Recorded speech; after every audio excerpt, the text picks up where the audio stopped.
omugezigezi walira ddala omusirusiru walira ddala bavudde mu ndiga kati mbaata abagoberezi tosobola bayita mbaata bagoberera pastor kulimba nti ayogera ne Katonda waliwo omujega yagamba abantu ye buli weekend mwabeera ne Katonda ate kinewunyisa n'abasomyeko ate abantu abasinza okugwagwala ku generation eno basoma nze kungu kino ndayiranga nti Katonda nze mukyala wange lwali ngamba nti agenze mu night prayer ebintu byajja bisanga waabwe singa night prayer zali zikyusa obulamu bw'abantu Uganda yali baddenga Abu Dhabi oba Dubai omugezigezi walira ddala omusirusiru walira ddala His Excellency Bobby Wine Robert Kyagulanyi Sentamu engule ya Jambala Davis Rubongoya muvandimwe engule ya Jambala Lewis Kaitana Benjamin muvandimwe engule ya Jambala my sister Babi Tungo Kyagulanyi flying first class engule ya Jambala engule yali etegeza individual ngule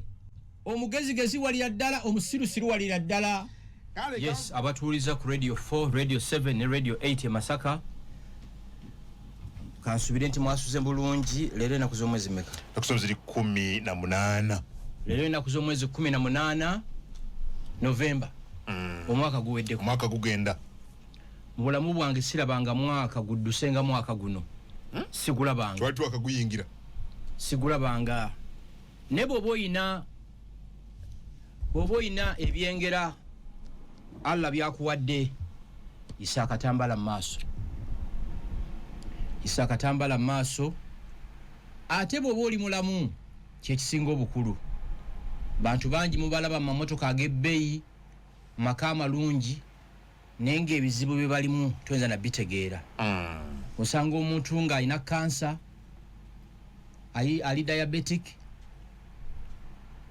alina siriimu yazaala abaana 5 omuweewuwe so mwabamu abateebaza Katonda temumanyi byamagero byabakolera ennaku ezo naddayo wakasawa zaalinganga 6 nampulira njala kufuna kyakunywa nentuukira mu kiyungu nendaba ekiyungu nga kirimu buli kintu kyonna ekiriibwa ye ne ngamba Mukama nayimirira mu kiyungu okumala eddakiika ng'emu ne mwebaza ekiyungu kino kijjudde buli kintu ekiriibwa naye waliwo atalina wadde akantu akaliibwa ebyo Katonda byayagala mugulumiza teyeetaaga kuba kererere entire night kumugulumiza n'okebera nga buli kintu kyonna ekyetaagisa kikola ki wekiri essaawa zino waliwo abantu betwakula nabo ng'empale agifungiza ayingidde olusuku ali mu kulima nga tayambadde na gumboots so Katonda ng'oyagala okwebaza Katonda tunuulira abakwegomba gw'oyinza okuba nga olinnya taxi every day ng'olaba mbi nnyo naye waliwo alutaddeko ekigere ng'ayingira kibuga atambudde ava Matugga ajja mu Kampala gw'oyinza okuba nti olaba akamotoka k'olina kakadde oba kabi naye waliwo akeegomba so engeri yokka gye tuyinza okwebaza Katonda kwe kusiima byatuwadde byetulina yes kyatwetaaza teri kirala era bagambamu abasiraamu nti lwaki Katonda agabirira nnyo ebinyonyi bye bisooka okukungula kasoli si bye bimulima omuwemba si gwe bigulima ekinyonyi bwe kimala okulya kasooliwo nga kigenda wali amazzi nga kinywa nga kigira bwe kiti nga kyebaza Allah yes kiba kiri mu kwebaza waliwo sheek gwensaba tujjamu wa programu wano sheek oyadde mu office on Friday nali meti genda ku mikolo gye ku lw'omukaaga unfortunately nennemererwa naye he's extremely informed muvubuka muto naye mumanyi bwakubuulira Quran ate ogamba bino bulijjo lwaki tebabimbuulira bulijjo lwaki tebabikola ki tebabimbuulira muvubuka muto naye ategeera Quran nga gyenkoze eki nga gyenkomezza era naŋŋamba nti bano bonna boolaba ababeera abavumirira amadiini amalala si bamashek bamwita Sheikh Tamusuza abavumirira amadiini amalala si bamaseeka si bamasheka era tulina okuorganizing at least every Friday tumuweeyo program one bamwita Tomusuza. He's good, muvubuka muto ali kusuubira informed. Alina ekigambo kyaŋŋamba yine ng'akiri ekigambo singa nakimanya dda. Yaŋŋamba ekigambo nti omubaka nabbi yabagamba nti tosaliranga muntu musango nga totegedde levo yakutegeera kwe. Tosaliranga muntu musango nga tosose kutegeera amagezi we gakoma nayo gatandikira. Yaŋŋamba nti gwe Gashumbe kigenda okukaddiya gwolowooza buli muntu ategeeranga ggwe. Gw'oyinza okubanga ebintu obirabira ku 98% nga bw'oyogera nabo babirabira ku 0.2%. Tosaliranga muntu musango okuggyako ng'omaze okutegeera entegeera ye. Waliwo ekisinga ekyo. Entegeera y'abantu yanjawulo nnyo nga gye nkomezza. Sooka otegere entegeera ye weekoma omusalire omusango. Kubanga gojja kwajuwinga n'omuntu ng'olowooza ali ku frequency yo naye nga ku 10 asikowalinga 10%. Gwe n'ofa naye. Ontegeera ndowooza. Okay. Era ekyo kye yayogera nti abantu bano ababeera ku radio ne bavumirira eddiini endala tebaasoma kumaliriza. Si bamasheka. Nga bw'olaba mu Kampala tulinamu ba pastor, tulinamu ba prophets, tulinamu ba bishops, taite etanaba kujja wano yaba papa. Naye singa omuyisiza mu kakuŋŋunta taqualifying na kubulira abantu basatu. Okitegeera ndowooza. Tali qualified. Ontegeera ndowooza. Kubanga wano nze nkyandokoka ne nfuuka prophet. Endiga ne zijja. Ate kati zikyali ndiga mbaata. Bavudde mu ndiga kati mbaata. Abagoberezi tosobola bayita mbaata. Bagoberera pastor kyagamba. Nti ayogera ne Katonda. Nga ne Moses tiyayogerako na Katonda. Bwase baba mulaba. Waliwo omujega yagamba abantu ye buli weekend mwabeera ne Katonda. Abuuka mu ne bava mu ndiga ne bayingira embaata. You get it? Ate kinewunyisa n'abasomyeko. Ate abantu abasinza okugwagwala ku generation eno basomako. Naye omusanga atudde agamba nze kungu kino ndayira nga ntya Katonda nze mukyala wange lwali ngamba nti agenze mu night prayer ebintu byajja bisanga waabwe. Tayagala abantu kunoonya Katonda. Na wano Katonda atuwulira. Mu COVID President Museveni asibawo eggwanga lino lyonna. Katonda twafa. Katonda ali buli wamu. Toyina kubakerere haleluya no. N'ekindi mu mutima gwange akikola ki? Akimanyi. Era nze nkugamba kungwe eggulu lino bwe liribeerayo omuntu gw'otasuubira mu ggulu ajja kubeerayo. Bano abasumba betulaba tebiriyo. Abasumba endiga omuliro ogunaayokya gino emiyaayu egyerimbika mu linnya lya Yesu gwo enkuba kyazitema mu budongo forest ne mabira. Eggulu bwe liribeerayo ojja kwewuunya. Kungu obulokole bikolwa. Nze kungu ndayira eggulu bwe liribeerayo nja digendamu. Eggulu bwe liribeerayo ndayira nga ntya Allah nja digendamu. Kwasi believing nti je watagenda mu church. Ate church etegeeza ki? Church etegeeza ki? Bajjajja ffe eddiini bwe zaati zinaba kujja mu Africa. Kyoga bali muliro. Yani agasigenda mu church. Nze ngenda mu church every Sunday for 1 hour. Avumirira night prayer n'ebirala. Night prayer. Abasajja bagenda ne bakaaba n'asinza n'awanika emikono. Muntemere mukano mu abaana abatema ebintu byange. Singa night prayer zaali zikyusa obulamu bw'abantu, Uganda yali baddenga Abu Dhabi oba Dubai. Africa ffe tusiiba tusaba every day. Naye ndwadde. Floods. Kampala enkuba ne drizzling for only 30 minutes. Kampala yonna najjula. Abayisirayiri bali mu kulwana ne Hamas ne Hezbollah. Gye tugamba nti Yesu gye yava. Bajjayo Bayibuli nga balumbiddwa? No. Ajje mundu. Application zonna ze tukozesa kaakati. Ndi ku TikTok live kaakati.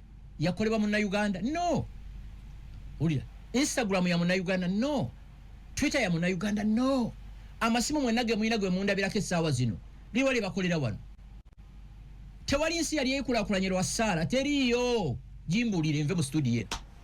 Nga basaba ate kakikubenda kino. Ate n'abaju Yesu gyava. Bo babivinga. Jesus was a normal person yali mutabani wa Yosefu. Period. Muntu wa bulijjo. Bo babirivinga. Tebiriyo. Bikolwa bye bikyusa obulamu bw'abantu. President Museveni 1980 kanisa tezaaliwo.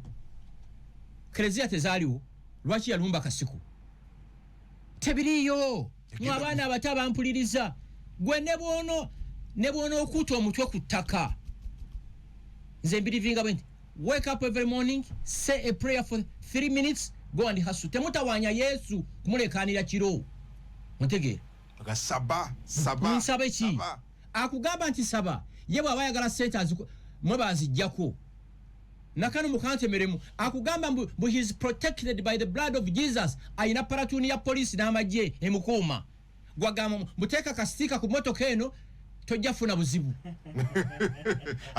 Jesus is my Lord. I am protected by the blood of Jesus. Webale nnyo yayina paratuni y'amagye ne polisi waliwo gwe nalabye ayina ne RPG ezimukuuma tebiriyo naawe onyiza abasumba nomwami Gashumba dry care nze sijja ku program eno kusanyusa abantu waliwo yange nti mwami Gashumba ng'atukuba nnyo atuyita ndiga atuyita ebintu in fact yange very specific munabo bayita ba fake master kungu nze sijja wano kusanyusa abantu singa najja kusanyusa abantu program eno yali badete trending bw'oba toyagala mazima toteekako ntugga. You're proud of calling them fake masters? Yes, they are fake.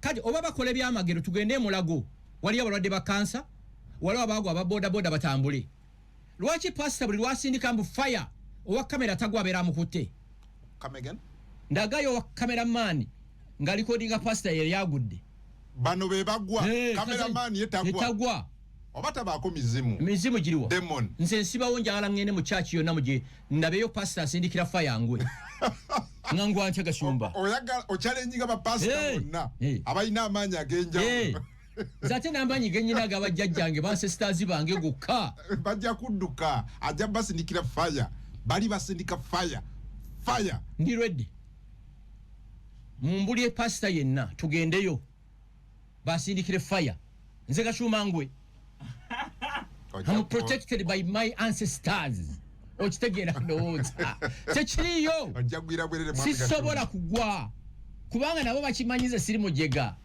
nze nekintwale wa bugingo kiri eki enjiri ya pastor bugingo eri inspirational transforming obulamu bw'abantu kambuze ekibuuzo wava munasabirawa night prayer yawa jabeeramu ate sudiru pareria Museveni asula mu night prayer yawa Muhoza asula mu night prayer yawa ebe byakijega nza Gashumba nasula mu night prayer ate mu abasajja mbagamba mukyala wo bwasula mu night prayer lumba house galo mu nyumba mukyala wo bwasula mu night prayer lumba maid atoli mu kwenkalejinga bwenzo obwate ate kirwachi yandesewo nagenda mu night prayer okimayiti bana abakyala bali respecting aba pastor kusinga mmwe mukyala wo bwakuleka mu night prayer ngalesewo ka sister wa waka kalageko nedda ba respecting anye ba pastor kusinga amulaba nkatonda we Gashumba nti mukyala wange yawadde kimwe kye 10 bannange nenkitegera nti yawadde kimwe kye 10 mbasiridde yo muwa upkeep ekimwe kye 10 mukiwa abanaku tokiwala mu church era mbasaba mukole kino Christmas ejja nkwegayiridde bwenna bw'oba owulira programu entugga ekirabo ky'oyinza okumpa Frank Gashumba noonya omuntu omunaku mu area yo omwe package ya Christmas mugulire kilo z'ennyama 2 omuceere kabuto sabuni Katonda ajja kuwa ebyamagero by'otamanyi nze siwa kimu kya 10 Gashumba ekyo nakigaana nze Gashumba mpe kimu kya 10 nkiwe pastor agule the latest Range Rover agule jiwagoni waliwo mujega we munyonye ayina Range Rover nga 8 zimugoberera akera mu gym nakuba ebyuma nasitula endiga neziwa imbata neziwa nze Gashumba tikiriyo ogambye challenging bajja kwekunganya nno aliwa bajja kwekunganya ba pastor bana balina amanya genjo ngani menya yombo we bali wano mu Kampala bakasukira ogwe taliyo ekyokubiri oba challenges bagende mulago akubaladde ba cancer ekyo nange nkiraba because bamukola ebyamagera abantu nga babonyebonye n'endwadde waliwo pastor tayambala mask mu covid bonna bayambala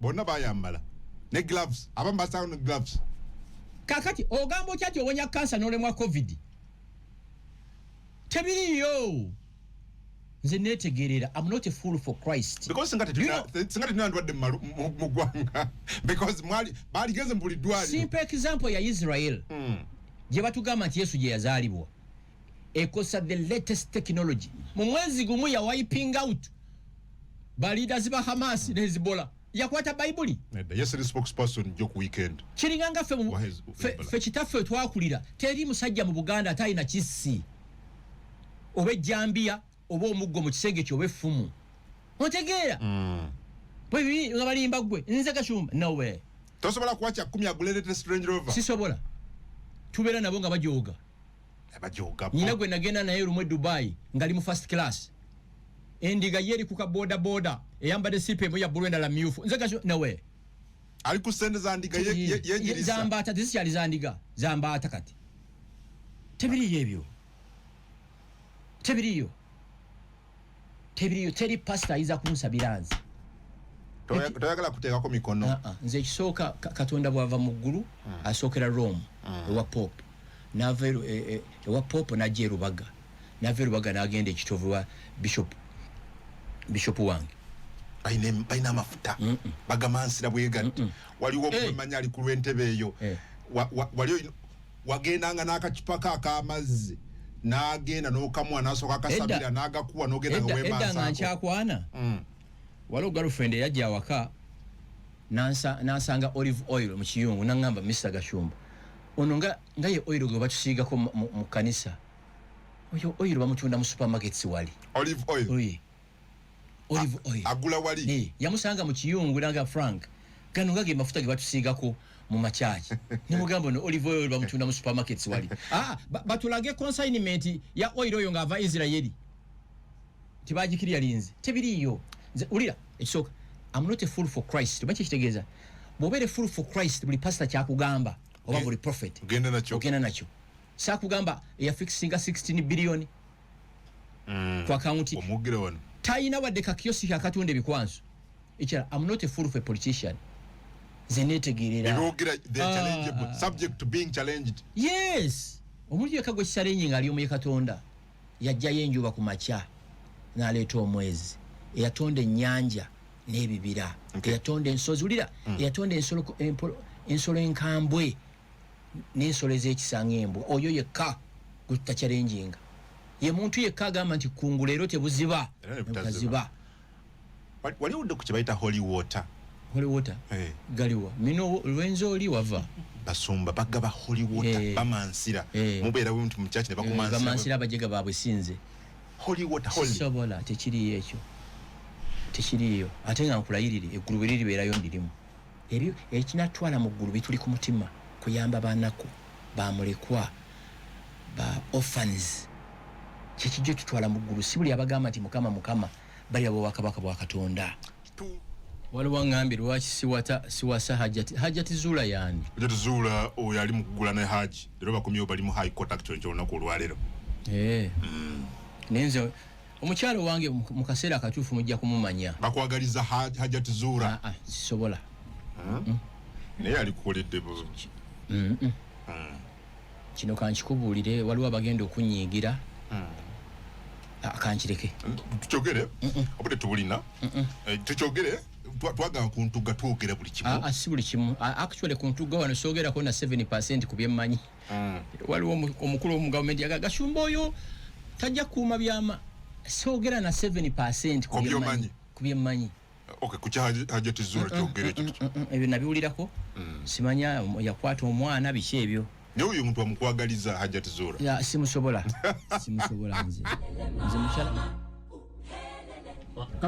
with the time mujja mutegeera mukyala wange si billboard simanyi lwaki public ebeera interested in knowing omukazi wange gwambuuza nze ow'omumanyi showbiz nze siri mu showbiz abantu nga baagala showbiz not me ffe tusurvive nze mu Kampala mwaka ku mwaka kubanga situweraga mbulirayo omuntu yali abadde mu showbiz n'asurviving emyaka 3 abepostinga nnyo ku social media abeefula mbu baloodi buli wamu tubamenya amanya sikyagala ntalo n'abantu tubamenya mbulirayo omu akyayimiridde bekweka babeera mu kaseera nga baagala buli muntu ense buli wayingira buli muntu amutege nti oyo gundi ayingiddewo naye ate kati bambira okuba sente zaggwawo be babeera mu bifo baagala kwekweka tebagala muntu amanye nti webali tajja bamansa sente ya mashallah waliwo omugwe mmanyi okuva ku Friday paka Sunday nga asasula akola reservations za baala 3 walaba Anjena n'asasulayo Kayeni n'asasulayo n'awalala missionary naba kujja namusanga ko mu kinabiro kya Sheraton nga afuisa nga ina babounce abamuyimiridde ebbali nengamba ono awedde afuisa kataba bamuyambe n'okukwata musajja mukulu afuise ne mugamba nti ono awedde era bambi kati ne bw'omusanga ali moloka ziri tinted Kampala tibagireetako kimberembere ffe tugibaddemu go slow tugibaddemu teweefuula kyotali ate bwogenda tewali muntu alina ssente akasuka ssente tekiriyo genaga mansa njagala ombulire bano abaloodi betusiba twogerako nze bentwalanga abaloodi abava munno simulanko nga mansa tekiriyo buli wala sudiri simulanko nga mansa ssente naye olumu baba abaana bato ebintu babiyitemu era oyo omu namusanga mu jimu naŋŋamba Gashumba singa namanya nti ssente mugenyi sinsaali zigoseza bwe ntyo yafunako miliyoni za $16 azinge zitagwawo ezitali gwawo okumanya ssente zamulalula nga bwasanga abantu abalina wedding meeting batamanyiiko nga babuuza budget ya mmeka sewo miliyoni 15 mbawaddeyo 5 so sene muzigende kompola wadogera ku mabaala wano nezijukira bali wayogera kya mezo baruge batukozemu n'akalango programu ya federe balete ssente wano bannaye mu programu eno nagenda yeye ebyengera bya Allah bama mwagala ebyengera bya Allah bali abakazi abayina enviri abayina obulago nga ŋŋaali ziflamingo mugende mazenwa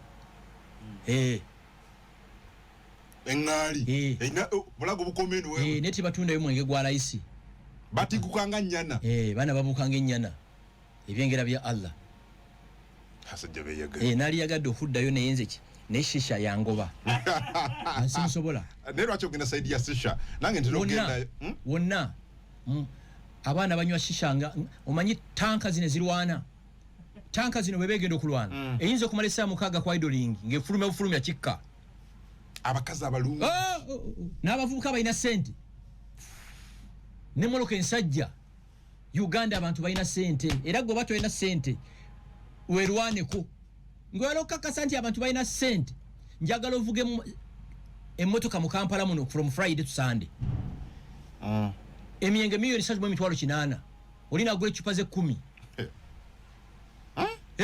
omunasi spendinga miliyoni 5 mu bala olunaku oba omuntu agoyingewa nange simanyi you get it simanya mizenwa eyo Allah oba abaana babajja Burundi na Kigali ne Ethiopia okunyirira Allah oba Brazil ebyengera bali abantu bebalagira bali mu mezenwa bali ya sente manager wayo ankubire ku simu ngendeyo kakati abakulukulu kati nebugolo bibazirirayo abakulukulu abavubuka abaana abato ontegere eyo nayo nagendayo waliwo ekifo bakita Ruby bogeze kulaba bino anti kati mu mirimo gye ndi munyina oku investigatinga nabyogerako ntya nga sigenzeeyo nayingira Ruby najimalamu eddakiika 3 nayo nenfuluma Allah ate baana bato bali below the age of 30 abaana ba working class abaana bato abalinamu mu busente ate abazadde mu abampuliriza bwe muli manya abaana bwe babeeramu ekiro mujja kufuna omutima olubuto bigendamu eyo Ruby najimalamu eddakiika aga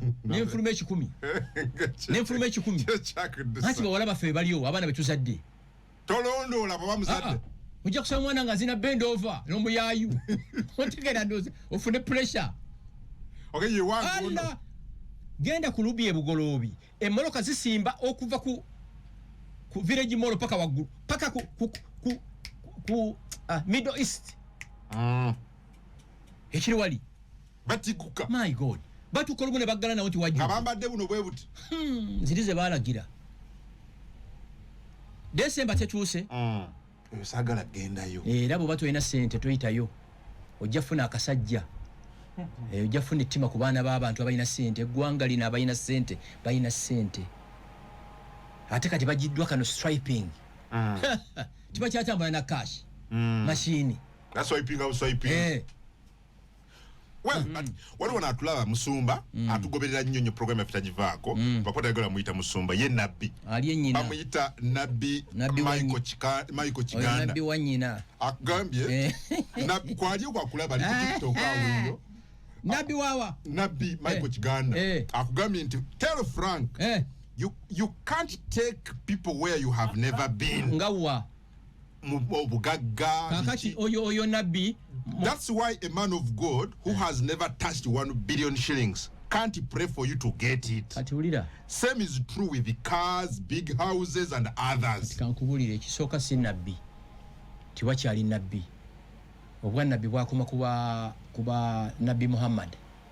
Mwofe mbasiramu ye yasembayo. Okitegeera. Mu Uganda temuli nabbi.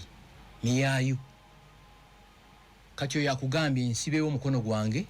Njagala olete bank statement yo nange ndeete yange. Obumbi bw'oyogerako nali mbukutteko. Emmotoka z'oyogerako nze natandika okwavula nga kitanga ine emmotoka 3. Mu family yaffe emmotoka tezitu exciting. Okiwulidde? Yes, kitange bamuyita Antonio Kasumba yazikibwa Villa Maria. Genda mu nnyendo obuuze Antonio Kasumba. Between 1970 ne 1980 nga ine ebyuma by'emmwanyi 3. Nze natandika okwavula awaka nga kitanga ina lole 2 na Audi, a brand new. Okitegeera. Kati bana abajega bakajje Kampala. Oyo omukebera ebigere enjala zaabuukamu. Manya abantu ababona ennyo enjala ziba zaabuukamu. Alina okubanga alina enkovu ku magulu. Agamba olina mmotoka. Agamba kiri nti abasumba bo bali mu kweyagala bavuga mmotoka za beeyi za prophet. Kakati prophet kankuyo na kanu. Prophet Kiganda Michael. Mumpulirize okumanya zino church za miyaayu. Okunoonyeza wonna kulaga nti abantu abasinga obugagga nga bannaddiini bakulembera church za ndiga. Abantu abasinga obugagga nga beerimbika mu bwannaddiini bakulembera church za ndiga. Personal wealth. Nga bo. Ulira nakyo mukiwulire. Ate church ekyasinze okubeera engagga omugimanyi. Oluse bagita Latter-day Saints Church eri Utah mu America. Nga church eyokubiri ogimanyi, the Catholic Church. As an institution, Latter-day Saints Church esinga obugagga edibwako Catholic Church as an institution. Naye ate abantu abasinga obwavu be bafaza abaservinga mu Catholic Church. Enjawulo abantu bakitegedde. Kubanga Catholic Church is an institution. Abafaza baavu kubanga bo bakolera ggulu. Bano baganda baffe ba prophet, ba pastor, ba apostle. As individuals they are billionaires kubanga babendiga n'embaata. Onkitegedde? Nze mbirowinga to the Catholic Church. Ewaffe gaba twalina parish priest nga bamuyita Sengendo. Ne bamukyusa kati ali Kisubi. Njagala ondagayo pastor gwe baali bakyusizza. Kubanga kiri kyabwe. Kiri personal. Kiri ganga n'amaduuka g'omu kikuubo. Kyabugagga kye. Yes. Catholic Church eringa nga UPDF. Division commander bakujja 4th division ne bakuteeka mu 2nd division. Ontegera? Bano ba prophetic kyabwe. Can you give what you don't have? Can you give what you don't have? Tekiriyo. Kati baga nti bo basobola kuba bagagga ne bagenda mu ndiga. Nga bazijeewa. Nga bazijeewa. Kankwe Catholic Church erina amalwaliro. Erina amasomero. Endiga ezo ba prophet bambuulireyo. Wano church yokka gye nsobola okugenda mu comfortably. Nentuulamu. Nengisabiramu. Nga yabalokole bagiyita Watoto Church. Watoto erina systems. Kompulira. See individuals. No, erina systems. Erina auditors. Njagala simanyi na URL wakitandika kutakisinga abantu bano. Ebajjeko emisolo abasumba. Nze nakugambye Pastor Bugingo muvandimwe.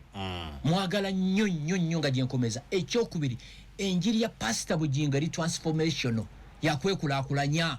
Kyekinga tabiri ebi. Ate zabala ziri ki? Ezaabwe siza kwekulaakulanya. Waya. Bugingo yawa 100 million mu COVID ziyamba abantu. Bano batubuulire. Pastor Kiganda kwali kuno. Bamita Michael Kiganda. Mr. Kiganda. Mr. Nabbi. Mr. Kiganda. Waluka naga kwempera mu the man of God. Nonsense. Nze ndi mwana waki. Oli musajja wani. Ndi musajja wani. Man of God. Mukyala wange najja wakambu man of God yangambye nze Kasumba. Timami Gashumba nsobedde. Toyagala kuulya nga bayita ba man of God. Nze ndi man of what? Zaniye yantonda. Ebyakijega. So Kiganda omukozi otya Michael byakugambye tobirabye mu nkunsa. Bwe bakutuma abasiro ntwala. Nedda. Tekiriyo. Tumwite Thug. Atujja tandikira atova ku radio phone radio.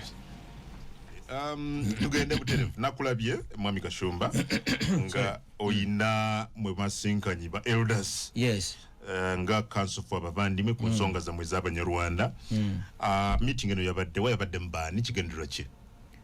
Mukama wa amaanyi kyekintu kyembadde sorry Mukama wa amaanyi kyekintu kyembadde nsinga okusabirira bwe twatandika okulwanira eddembe ly'abanyarwanda oba abavandimwe twalowooza nti kigenda kubeera as tough nga bwe kiri naye Katonda atuyambye Council of abavandimwe ekibiina kyenkulembera mu myaka ena tukoze ebintu nga 4 abalala byali balimu okukola ffe ekibiina kyokka ekirwanya eddembe ly'abanyarwanda ekiina office mu Kampala ffe ekibiina kyokka ekiina radio show eyogera ku culture rights economic empowerment ku radio 1 radio 4 every Sunday okuva ku saa 7 paka saawa 8:30 ffe twasobola okutuusa ensonga yaffe ewa speaker right honorable Anita Mong era n'agisindika mu kakiiko ka committee and defense ffe twasobodde okutuusa ensonga wa president Yoweri Museveni n'agitegeera mu buwanvu era kyemanyi wiiki eno insha Allah executive order ja kufuluma. That's what I know from reliable sources. Naye nga kitubadde tulaakinga ba elders kungu kino nkikugamba taata wange yafa 2019 naye ndigulatinga nti saamuwulirizanga era nenfuna omukisa ogumusinkana nyinza ofukamira wansi ne mugamba nsaba kunsonyiwa senga nakuwuliriza abantu abakulu gw'omuvubuka ne bwe boyina emyaka 4 osobola okudduka faster naye ate omusajja w'emyaka 8 asobola okutambula olugendo luwanvu kusinga. So yesterday wale mukwano gwaffe omulamuzi ayitibwa Alan Nshimye yatucoordinate nze ffenna kubanga ebibiina ebirwanira abanyarwanda byanjawulo yatucoordinate nze mulamuzi n'atusinkanya ba senior citizens, respected senior citizens. Mwabaddemu omwami Peter Kabasi. Peter Kabasi bakugamba abantu aba respected in Uganda. Beba lawyer bali abamalayo. Yali DPP, yali Solicitor General, buli kimu yakikola. Ontegera ndowooza. Mu meeting yo mutwabaddemu ne mwami Didas Nkurunziza, a respected senior lawyer. Yatunyonyodde amateeka ku rights z'abanyarwanda. Tuwetagana kwata ku constitution. Within 5 minutes ngamaze okusaba meeting. Natugamba provision izo neziriwo mu constitution za Uganda ziprotecting omuntu ayitibwa omunyarwanda. Twabaddemu ne General Mateka, a retired military officer. Netuberamu ne Captain Gadi Gasatura, bebamu abakola CA, pilot muvuzi wa nnyonyi. Netuberamu banange mukama. Amanya ngo yino wano. Netuberamu ne Muzeyi Muturuza, Engineer Kashayija, Mr. Frank Machari, Reverend Father Mwerekande, yavudde mu bende. Senior Counsel Didas Nkurunziza, yes. Dr. Lawrence Muganga n'abalala. So, twafunye omukisa nti for the first time bwe tunaabanga n'obumulumulu tulina gye tutwala ensonga zaffe. Yemuddukira for advice. Kubanga ekyo ky'abanyarwanda kibadde kintudde ku mutwe. Ng'okuba enduulu tolaba yajja kutaasa. Ne kati twafunye abakulu bano mukama wa amaanyi. Era Alan, thank you so much. Mu abanyarwanda mwenna abavandimwe abampuliriza mubeere bagumu. Tewali kyetaagisa kwata mu constitution ya Uganda. Nobody should even dare tell you a lie. Ndiweta goji kwatamu. But you're not confusing abanyarwanda. Waliwo timu eyogera kino ne timu endala eyogera kiri. Kankubuuze, professor wa university bw'ayogera omusomesa wa kindergarten addamu okwogera. A senior physician a practicing obusawo emyaka 3 bw'akola recommendation gwe yagraduated from Makerere as a medical doctor oddamu okwogera. Kyebakwita senior physician. Era nze Gashumba ne bwe nduwala sigenda mu bano ba doctor batandika. Ngenda wa senior physician why? Oyinza ogenda omunnyonnyola kyowulya mu mubiri. Najjukira omuntu wali ajjanjabyeko emyaka 2. Ontegeeza. So bano abantu benkugamba Peter Kabasi patena wa K&A. Okitegeera eyo. Yeloya be bajja General Kayihura mu komera. These are eminent leaders, respected people in the society. Nze nasanyuse nnyo nga gye nkomeza. Kubanga debe tunaba n'obumulumulu obanga tulina ebyamateeka betugezaako. Mujja kugenda ngayo. Mu Council of abavandimwe tulinamu a lawyer, tulinamu Kabagambe. Naye ate Kabagambe toza muteeka kubayi. Bano basiniya nnyo. Oyo Kabasa akkirizibwa n'okuwoza emisango mu koti ensi yonna. Okitegeera ndowooza. Byanjawulo nnyo. Kyentegeeza bano basiniya abamalayo Yoweri Museveni ayinza okubulya ebyamagye n'owuliza lieutenant yakave kabamba tasobola ontegera so Alan thank you so much mwabanyarwanda abavandimwe mubere bagumu kyemwali mwagaliza kibuyaga kyebali byagaliza embazi kibuyaga sudde kakati kankuze ku nsonga eyo yennyini lwaki mprefaringa abasiniya bwe mba nimba Katonda mpe ekibonerezo muwala wange ayitibwa Josephine tukola naye nga ngamba Uncle Frank enchanja kutuuka later nja kutuuka around 9 nemubuuza kintu ngenda mu ddwaliro kati abaana abawala usually tubabuuza nnyo kyagenda kukola mu ddwaliro nga fine ntuuka ku office simulaba 9:30 nkuba simu ye muntu mulala yagikwata nemugamba mpa ku mwana oyo nemubabuuza muli tuli mu ddwaliro mugenda kukola kitu Josephine agenda mulongoosa nti mulongoosa ki nti alina akantu mu bbeere nemuga kiki mumpe ku simu namumpa ku simu nemugamba olwa nti ndi mu ddwaliro wabadde ki nti nyinamu akantu mu bbeere akalinga ng'akazimba nemugamba don't go for that operation, come back to office. Najja nabinyonyola byonna nambuli nakandaga nokandaga nenkubira dokita yalongosa nabukeera 26 27 kwa nabukeera ino buzibu ne bere wano nemuga dokita okyaliyo nanga gashumba buli anti jendi nemuzo kyalina yeddwaliyo ekisugundiza bamuita Dr. Chinji, a certified medical doctor. Bali ba conservatives abayingira mu busawo ne passion yokusavinga nga tu appointment ya sawa 12. Personally I drove Josephine mu ddwaliro eyo katutuukayo. Josephine anyonyola dokita ekimutawanya. Dokita namuwa recommendation namugamba genda Kampala Imaging Center basikaninge ki ebbere lino. Josephine agende ku Saturday. Bwe yagenze ku Saturday aba imaging ne bamugamba nti kana akantu akalimu tiketaga kulongoosa. Ulira but eri budwalyo je namukubiranga jali kumacha bamaze okwagala ebyambe bana bakamala okusoma bagenda kusala kyenayogera wano lulimu egendeza moroje mugenda owulira bagenda kukola ki kusala kati kizeyo senior physician agamba ki kati kankutwale bukyano mumanyi bukyana njagala omulete ku show wano bukyana nga nkubira simu gashumbandi nyina obuzibu nti kindiri mu ddwaliro kyekikuluma tibagenda kunongoosa munyina obuyinja bakayita kakalulwe munyina obuyinja ne mugamba nga bakulongoosa batya ne mugamba kwegayiridde va mu ddwaliro eyo genda ko mu ddwaliro bakebere yagenze mengo mu ddwaliro bamukebere baga tabanga nakayinja mukalulwe naye badde bamutaddeko ejambiya mwe babampuliza ku radio 4 radio 7 ne radio 8 e Masaka mbegayiridde bwogenda mu ddwaliro ligamba olina obulwadde buno genda ko ne mu ddala bakonfaminge. Can I give you some information? Give me nga tonna bakujimpa mikwano gyange doctors abali e Nairobi bangambye nga manyumize emboozi ne bagati gashumba buli cases etufune zive Uganda 9 out of 10 baba mismanaging omulwadde uli friends doctors who are based in Nairobi bangambye gashumba out of 10 cases with receiving 9 zibera mismanaged mbulira kibinyo oliwo omwana muto mumanyi bali bakamala okumuzaala mwezi gumwe mabega no yali wa mwezi gumu nga ina his tests nga zizimba ne tumutwala malwaliro abiri kama nene konno nga bonna ba recommending ati omwana ina kulongoosebwa until another doctor bwe yatulagira olidalo liyo bantebe side eyo lirimu abazungu eyo bwetwatubereka no this is a simple complication teyetaka kulongoosa era yagamba mumwemu just kadde kati wese emyezi ngena ebintu byaddayo yaterera without giving him any medicine, without doing any operation. Kankongera akalala mukwano gwange Kabengwa ali London yali munnamawulire nga ali attached to the monitor. Kabengwa nga alwala nga alongoosebwa mu ddwaliro gesijja kwogera mannya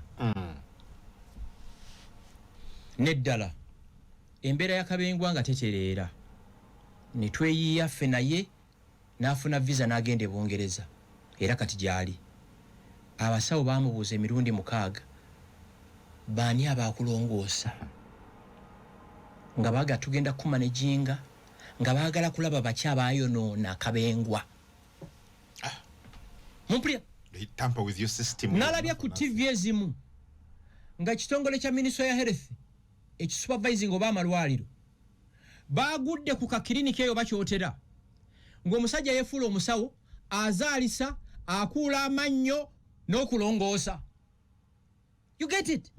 Nze mbirivinga abantu abasinga bafa mu Uganda tofa ng'obudde bwo butuuse. Can I give you another information? NBS TV. Kwenkola. Waliwo omwana omita Mugenyi. Yamaliriza investigative story ye ngenda kusindikira links zombi ojja kwewuunya. Omusajja yagenda n'afuna empapula yakoloza olukujjukujju n'amagezi ge n'afuna empapula z'omusawo a qualified medical doctor w'amaanyi neekyusa amanya n'akozesa amanya gooli. Teri kirungi mu busawo omusajja ono kyatatuuseeko naye ng'akozesa mpapula ezitali zize. Afunye scholarships okusomera ebweru agenze gavumenti tabangako omusawo oba yali kirina n'ayiga ebintu ebitonotono ng'atandise eddwaliro edde liri wano olimanyi liri ku Lwegayaza bakita Cleveland Hospital liri kukuba bweriti lwakuba na ministry yaligaddewo after that investigation. Ajjanjabye asomedde ebweru operating abantu very many people naye nga tabanko omusawo n'aka. I'm going to send you those stories. Kakati for years. Kakati mu abasiramu bwafa nga mugamba Allah bwageze. Fa bakatoliki tumanyi tulina n'ennyimba nti fuba eggulu ly'empeera. Otegeera? Mu investigation eyo waliwo n'omukyala bambi yali agenze kuzaala. Yava bugiri oba kamuli ng'azze ku ddwaliro ly'omufere era omufere n'amujjanjaba n'amusala. Ekirala omukazi n'afa. Ekirala mwenna abeerimba mbu walwala alusaazi bano badokita b'e Nairobi baŋŋambye ku bantu 10 abava e Uganda nga babalimba nti balwala alusaazi basangako omu oba babiri si alusaazi. Ekirala mumpulirize mwegendeze energy drinks zino zetunywa ebyo bye munywa ebyo era dokita baŋŋambye nti bw'onywa kawano energy drink weetaaga 3 liters of water. Energy drinks zivuddeko endwadde nnyingi mu mbuto z'abantu. So kyenkugamba kiri senior physician tasobola kuŋŋamba ate nenzira ku mwana yakava emakere. N'ekirala abaana abasinga bagraduating kakati mu faculties ezisinga si bakiboggwe ntereza akantu kano si bakiboggwe tebagenda mu course ezo nga bazaagala. Omuzadde njagala omwana nga abeere lawyer, njagala omwana nga abeere doctor, njagala omwana n'abeera mulinga calling ye sijeekola ki sijeeri owulira nga calling sijeekola ki sijeeri tebanka kubeera musawo nenga njagala kuba munnamawulire nze nennemerako bukyana mulamu mu hosting wano akunyumize. Ate kirungi amalwaliro gombi ayina ebbaluwa zaako lyeriga nti alina obuyinja naye nerigamba nti tebakulimba kati bwafangaawo nga A+ ejja bwamaze emirimu gye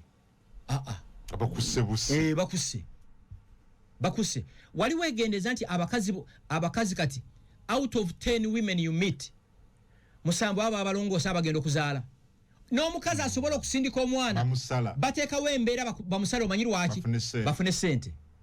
Shira kankunyuza kana akantu dadi nga ngamba nti nyina akantu wano ku kisambi akannuma ontegeera ne mugamba nandagawo nali bize nnyo nga ndi mu office ne ngamba sekretary wange gwe nalina ebiseera bamuyita Julie twalira Shira ono Nakasero hospital twalina full medical cover nga bamutwala Julie nga nkubira abasawo bagambye yetaaga okulongoosebwa ne bagamba mugambye mutya ne bagamba bakomaawo kanzije nga ngenda ngambuza dokita kana akantu akali ku mwana kano tokalabangako mulamu obwo omanyi buno obuntu obulinganga akamonde akatini nga ngamba Shira let's go ngako akatukola bako gwe katyo ako nga ngenda ku Divinton Road yawo nani kazimbiro nadinogenda mudwage engalabiyo kati nowulira ate no Shira bayiti bagamba muno basanyalaze wano wokka the entire body alongosebwe nengamba dokita wano siridda nenga Shira let's go nga ngenda ku Divinton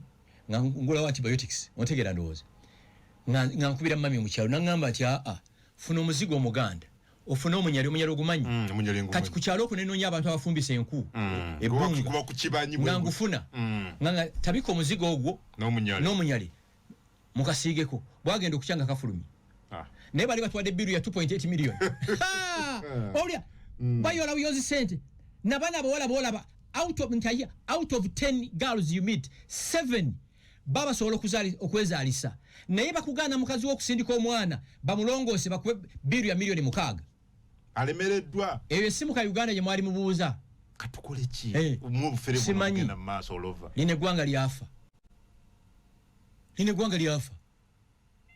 kyovola bakyankola bubi nnyo MK lino eggwanga yali likuttemu 2026 lino eggwanga lyetaaga omukono kati ngeye emmese ebadde etta abantu ngene yeekyotera nga surgeon dentist na buli kimu olya otekera ndowooza lino eggwanga singa twalitwala nnyo General MK alikwate mu 2026 era kamba bulire okuva buli wiki nyino babulira General MK byakoze ya meetinze omubaka wa Bungereza mu Uganda ne ba having a conversation ngeri erotatingira ku nkolagana ya Bungereza naki ne Uganda. Okay. So kati kungufe tufunye enkanyanya nga tukyali kuba tumanyi bingi wiki emu bukyana nga bagala buteekako jambia ne Josephine can you imagine ngebyambe amaze biwagala ku muntu obuteta Dr. namugamba nti akantu with the time kagenda ontegera ndoza kati nogula amasomesa we n'abantu balina testimony. Dr. Chinji yali agamba nti you cannot call out an operation nga tokoze a thorough investigation etandikirawa genda mu laboratory kyekiruma omuntu ontegera ndoza kati ebbeere eryo nga balisala nga lyononeka ngafuna kansa nga tumuziika nga muyimba nti fuba eggulu y'empera tebakulimba lira nze eggulu eryange ndyagala ku nsi tetwogera nnyo byavuze mu programu eno but I need comments ku bintu bibiri ku kalulu k'ekisolo the two things one nalabye namungi w'omuntu mwami Kyagulanyi ng'anoonya akalulu candidate we yamaliriza ng'afunye obululu 93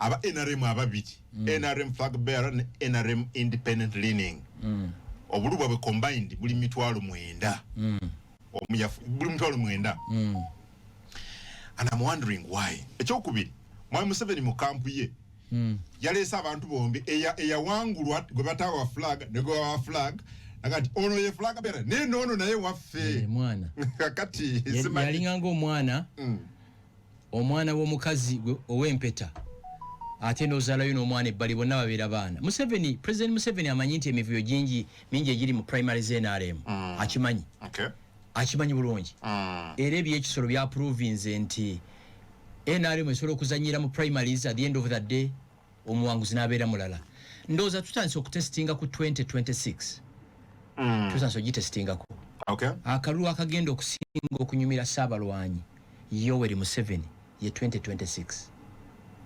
kikagenda omusinga ate abantu abadde basinga obutamuwa akalulu kakati bagenda kamuwa abadde constituency y'abavandimu badde bamukyawa olw'okunyigirizibwa olwa passports ne national ID bonna balayidde bagenda muwa akalulu ogenda kawulira fate kasa solving ensonga ya national ID ne passport situne kiri mubanja kyemubanja ekirala sijja kyogera ku mpewo wano abavandimwe ab'emitima emibi bangi ontegera ndo kano 2026 agenda baga yanga tractor Mwami Museveni kankusese 2021 waliwo semblance nupu yajja n'amaanyi Kyagulanyi ya promising empewo kati abantu bonna bamutegedde bw'oba okyabirivinga mbu Kyagulanyi anaanunula eggwanga lino keka sheeka ke yatugambye nti tojajinga bantu nga tumaze kutegeera levo ya ntegeera yaabwe 2021 waliwo ebbugumo erya nupu abavubuka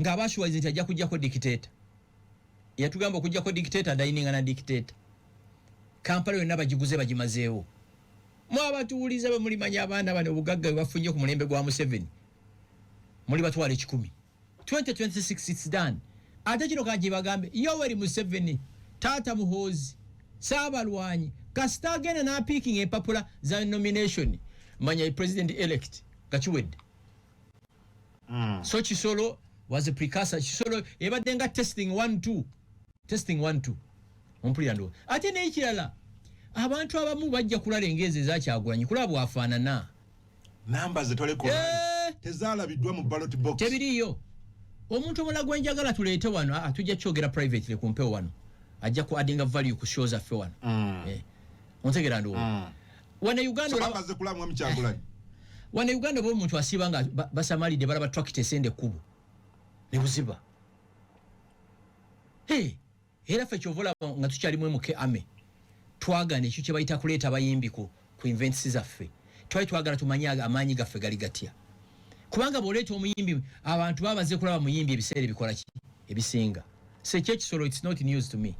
So you expected? Yes, actually what I predict 2026 but independent leaning kwenane bajja kubeera bayitirivu nnyo nnyo kubanga mulimu ebifo okimanyi nti abantu bateeka akawumbi okufuna tiketi y'NRM ateekemu akawumbi yakawumbi ka sente sebyekisolo nti zitibyanshokinze namu bazze kulaba muyimbi mbanga nti yawezeza bululu 10 yafunye Luwenda mu busatu Luwenda mu busatu nsobola okubulya just briefly botunulira results ezo zonna eyawangudde bamuyita Akifeza Ngabirano yabadde independent but NRM leaning obuli 5 mu 459 eyamudidde NRM independent NRM leaning bamuyita Kabagenyi Rose yafunye 4 mu 8 oli 5 4 then Wanup yazeka omuta Zubedi Sultana Salim yafunye Luwenda mu busatu not even 1000 bambi kamfuna ku simu 052 ndabo kimanye kirala I predict and it's going to happen NRM egenda kuddemu reclaiming constituencies mu Buganda really 2026 NRM egenda kuddemu reclaiming constituencies mu Buganda kuchenda bakakati nupo ina bakatano mbatano mu Buganda trust me ugenda kudda wano mbulire nuvu yasuubiza eggulu abantu bakizudde nti kino kyali kiwaani kwanza siba ntambula mu bantu nze omwali privileged nti mbeera n'abanuupu aba-FDC aba-NRM by independence. I know how Ugandans think okitegeera people are disappointed very kyabona okuba n'omuwala n'omuganda nti oli mwana wa president n'akizuula nti ova mu Katanga sula mu myala mu myala babasuubiza eggulu n'ensi tuliyambala engule eriwa abambadde engule be bakulembeze ba Nuupu His Excellency Bobby Wine Robert Kyagulanyi Sentamu engule ya jambala Davis Rubongoya muvandimwe engule ya jambala Lewis Kaitana Benjamin muvandimwe engule ya jambala my sister Babi Tungo Kyagulanyi flying first class engule ya jambala ani omulala asigaddeyo bebo Edi Mutwe bulamu bwakyuka ontegerando engule yali etegeeza individual ngule siyagwa okitegeera mpulira omugezigezi walira ddala omusirusiru walira ddala era kino nkikugamba lwakuba nti emyaka gimuyinze kaakati akuze ne Katonda n'awa Yoweri Museveni n'addayo nga alina emyaka 3 asobola okufugira eno eggwanga emyaka 150 yalitegeera yategeera ebintu biri 3 bannayuganda bawe emirembe basule mu night prayer bagende mu sports betting basule mu mabaala bagende mu maloogi yenga abafuga era kyemanyi bwabeera nakasiro mu makaagi agamba Allah wantegerando uli bano basula mu night prayer bano basula mu enzenwa bano basula mu loogi bano bali mayembe gasamira uli bano bali ambizi bano bali amamba buli muntu yamuleka akole kyakola ki kyayagala yena abagamba ndi kambanyweze mwebale nnyo okuliza radio 4 ne radio 7 but kyembagambye ekirabo kyojja okumpanga gashumba Christmas eno noonya omuntu mu area yo eyetaaga okuyamba omuwe ekirabo kya Christmas naye ali ekkanyama n'omuceere amina